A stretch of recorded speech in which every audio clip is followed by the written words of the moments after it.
Hi అండి, ఇవాళ weight loss కోసం పెరుగుతో సలాడ్ ఎలా చేసుకోవాలో చూసేద్దామా. సో ఇది నా రెసిపీ అనమాట. సో నాకు కొంతమంది సజెస్ట్ చేశారు, ఇది ట్రై చేయండి మేడం, వెయిట్ లాస్లో బాగుంటుంది అని. సో ఇది సెకండ్ టైం నేను ప్రిపేర్ చేసుకోవడం.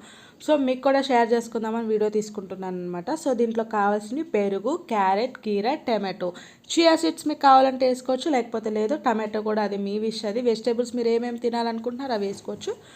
వెయిట్ లాస్కి చాలా బాగుంటుంది. సో ఇవన్నీ కలిపేసి ఒక 5 minutes పక్కన పెట్టేసుకొని, ఈ పన్నీరుని చూసారా మెత్తగా స్మూత్గా, అది స్లైస్గా కట్ చేసుకొని ఉప్పు కారం వేసుకోవచ్చు, లేకపోతే పెప్పర్ వేసుకోవచ్చు. ఇది షేప్ అవుట్లో ఉంది, సో దీన్ని పక్కన పెట్టిందని పట్టించుకోమాకండి.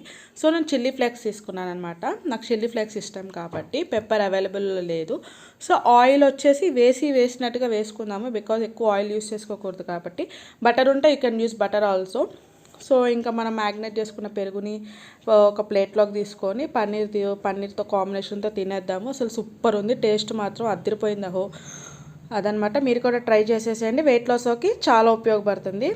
సో నా వీడియో మీకు నచ్చినట్టయితే please like, share, subscribe. Thank you for watching. Please support me guys. చూడండి.